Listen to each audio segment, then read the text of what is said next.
Assalamualaikum warahmatullahi wabarakatuh. Kali ini kita akan membahas tentang soal-soal dinamika rotasi. Untuk soal pertama, di sini kita punya 4 buah gaya yang bekerja pada bidang persegi panjang. Yang ditanya itu adalah tentukan resultan momen gaya oleh keempat gaya tersebut terhadap titik A. Nah, yang pertama di sini harus kita lakukan yaitu menguraikan gaya yang membentuk sudut. Nah, karena di sini cuma satu gaya membentuk sudut, yaitu F1, berarti untuk F1 kita uraikan terhadap sumbu Y dan juga terhadap sumbu X. Berarti di sini nanti kita punya F1Y dan kita punya F1X. Nah, yang menjadi poros di sini adalah titik A.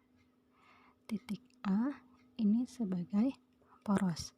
Nah, kita harus ingat gaya pada poros itu tidak mempunyai momen gaya, sehingga torsi di A atau torsi ketiga itu pasti sama dengan 0. Dan untuk momen gaya itu dia harus tegak lurus terhadap poros, berarti dia tegak lurus terhadap titik A. Nah, sekarang setelah kita uraikan untuk gaya membentuk sudut, kita tentukan arahnya, apakah dia searah jarum jam atau berlawanan arah jarum jam. Untuk F2 terhadap titik A, di sini dia searah jarum jam, berarti dia bernilai positif. Sedangkan untuk F1 karena ada 2, untuk F1X terhadap poros itu dia searah jarum jam, berarti bernilai positif juga. Sedangkan untuk F1Y juga searah jarum jam, berarti tetap positif. Nah, sedangkan kalau untuk F4 terhadap poros A itu dia berlawanan arah jarum jam, maka dia bernilai negatif.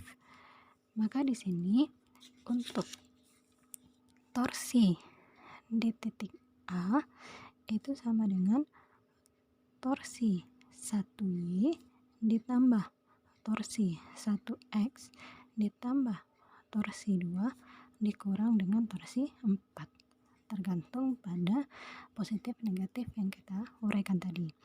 Berarti sama dengan untuk torsi 1 berarti F1Y dikali jaraknya terhadap poros itu adalah sepanjang CD, berarti dikali CD ditambah torsi X, berarti itu adalah F1X.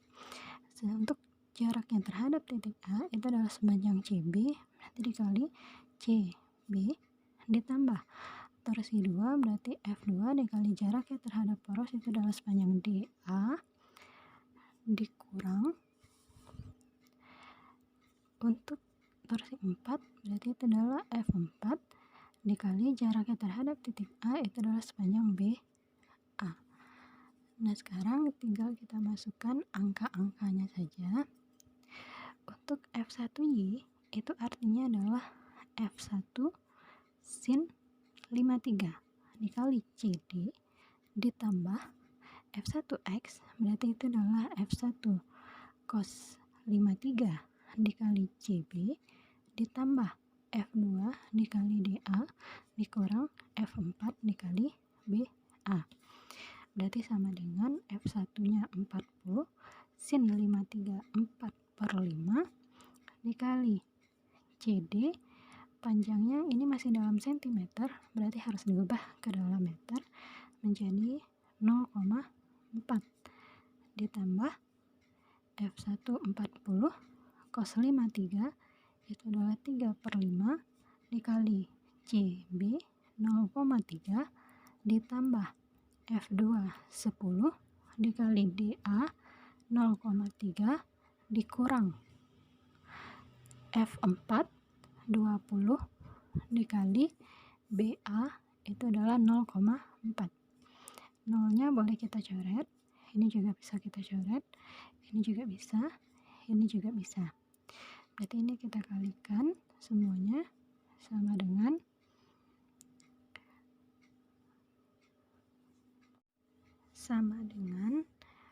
12,8 ditambah 7,2 ditambah 3 dikurang 8, berarti sama dengan 19 Newton meter.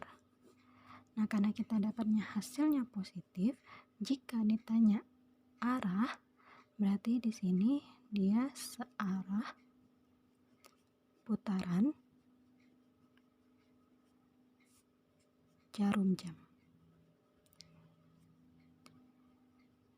Nah, ini untuk soal yang pertama. Selanjutnya soal nomor 2. Pada soal nomor 2, diketahuinya pada sebuah roda gila yang memiliki momen inersia, berarti di sini diketahui momen inersia I sebesar 4 kg meter kuadrat. Dikerjakan sebuah momen gaya, berarti diketahui juga momen gaya torsi itu sebesar 50 Newton meter. Jika roda mulai bergerak dengan kecepatan sudut, berarti kecepatan sudut awal omega 0 itu sama dengan 40 radian per sekon. Maka berapa sudut putaran? Sudut putaran itu adalah theta sama dengan berapa yang ditempuh setelah waktunya T sama dengan 6 sekon.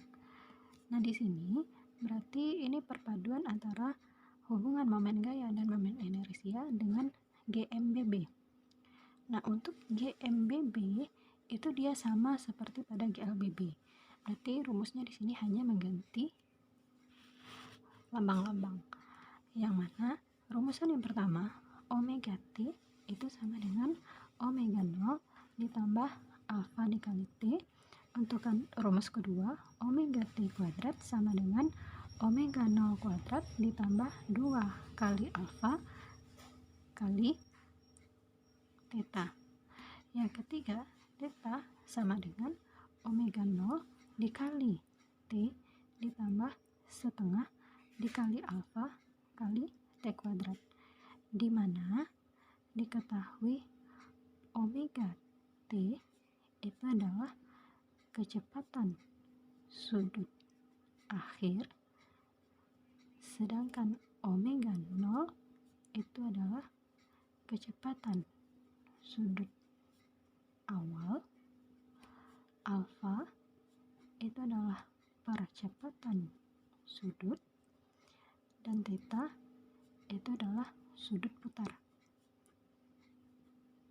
Nah, berarti di sini kalau kita mau mencari sudut putar, kita bisa menggunakan persamaan theta sama dengan omega 0 dikali T ditambah setengah kali alfa kali T kuadrat. Nah, karena di sini alfanya belum ada, berarti kita cari menggunakan hubungan momen gaya dengan momen inersia, di mana torsi itu sama dengan I dikali alfa. Diketahui torsinya 50, berarti sama dengan I-nya 4 dikali alfa. Berarti alfa sama dengan 50 per 4 radian per sekon kuadrat. Nah, lalu untuk theta sama dengan omega 0 dikali T ditambah setengah kali alfa dikali T kuadrat, sama dengan omega 0 kita 40, waktunya 6, ditambah setengah dikali alfa tadi 50 per 4 dikali T kuadrat 6 kuadrat, berarti sama dengan 240 ditambah setengah dikali 50 per 4 dikali 36. 50 dibagi 2, 25. 36 dibagi 4, sisa 9.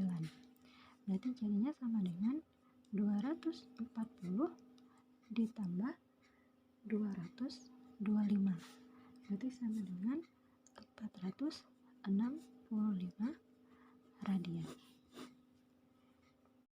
Untuk soal nomor 3, di sini kita mempunyai sebuah katrol di mana diketahui massa katrol itu sama dengan 6 kg, massa benda pertama sama dengan 4 kg, dan massa benda kedua itu sama dengan 3 kg. Sedangkan diketahui untuk jari-jari katrol itu sama dengan 40 cm. Yang ditanya yang A itu adalah percepatan sistem sama dengan berapa? B itu adalah besar tegangan tali. Nah, pada katrol, jika diketahui massa katrolnya, maka di sini untuk tegangan tali antara T1 dan T2 itu berbeda, berarti kita cari T1 dan T2 sama dengan berapa. Nah, yang pertama kita uraikan dulu. Pada benda M1 berarti di sini kita punya W1 ke atas, berarti di sini kita punya T1. Sedangkan pada benda kedua berarti kita punya W2 dan T2. Nah, sekarang untuk yang A. Jika yang ditanya itu adalah percepatan sistem A, jika keadaan katrolnya seperti ini, maka berat beban yang lebih berat, di mana di sini yang lebih berat itu adalah benda pertama, berarti W1 dikurang berat beban yang lebih ringan yaitu W2 per konstanta inersia dikali massa katrol ditambah M1 ditambah M2. Berarti sama dengan W1 itu adalah 40 dikurang W2 30 per, untuk katrol itu dia sama dengan silinder pejal. Berarti di sini nilai K-nya itu adalah setengah dikali 6 ditambah 4 ditambah 3. Nah, ini bisa kita bagi dulu, sisa 3. Berarti sama dengan 10 per 10 sama dengan 1 meter per sekon kuadrat. Ini untuk percepatan sistem. Terus untuk yang B yang ditanya itu adalah tegangan tali. Berarti untuk T1 yang kita tinjau itu adalah benda pertama. Berarti sigma F1 sama dengan M1 dikali A. Karena di sini benda pertama bergerak ke bawah, berarti yang positif adalah W1. Berarti W1 dikurang T1 sama dengan M1 dikali A. W1 tadi 40 dikurang T1 sama dengan 4 dikali 1. Berarti T1 sama dengan 40 dikurang 4, berarti sama dengan 36 Newton. Untuk T2, berarti kita tinjau benda kedua, sigma F2 sama dengan M2 dikali A. Karena benda kedua itu bergerak ke atas, maka di sini untuk yang positif adalah T2. Berarti T2 dikurang W2 sama dengan M2 dikali A. Berarti sama dengan T2 dikurang W2 tadi 30 sama dengan 3 dikali 1.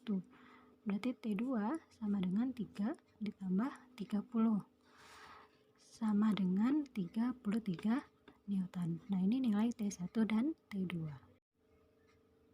Untuk soal nomor 4, di sini diketahuinya bola berongga dia mempunyai inersia I sama dengan 2/3 mr kuadrat. Berarti dari sini kita ketahui nilai K, konstanta inersianya itu adalah 2/3.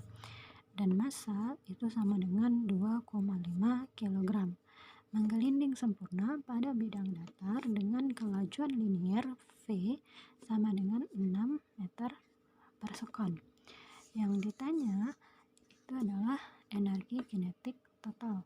Untuk energi kinetik total itu sama dengan EK rotasi ditambah dengan EK translasi. Nah, kalau pakai rumusan ini berarti kita cari satu-satu EK rotasinya berapa, terus EK translasinya berapa. Nah, di sini untuk energi kinetik total itu boleh juga menggunakan persamaan setengah M kali V kuadrat dikali 1 ditambah K. Berarti di sini kita tidak perlu mencari satu per satu.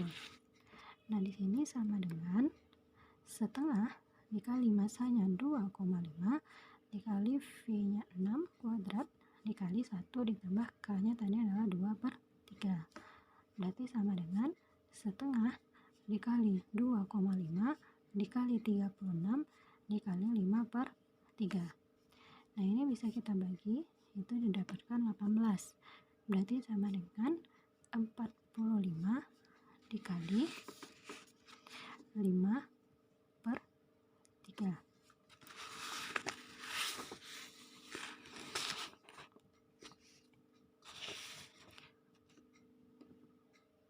Berarti sama dengan ini bisa kita bagi 15 dikali 5 itu sama dengan 75 Joule. Nah, ini untuk energi kinetik total. Demikianlah pembahasan soal-soal dinamika rotasi. Semoga dengan pembahasan ini semakin memahaminya.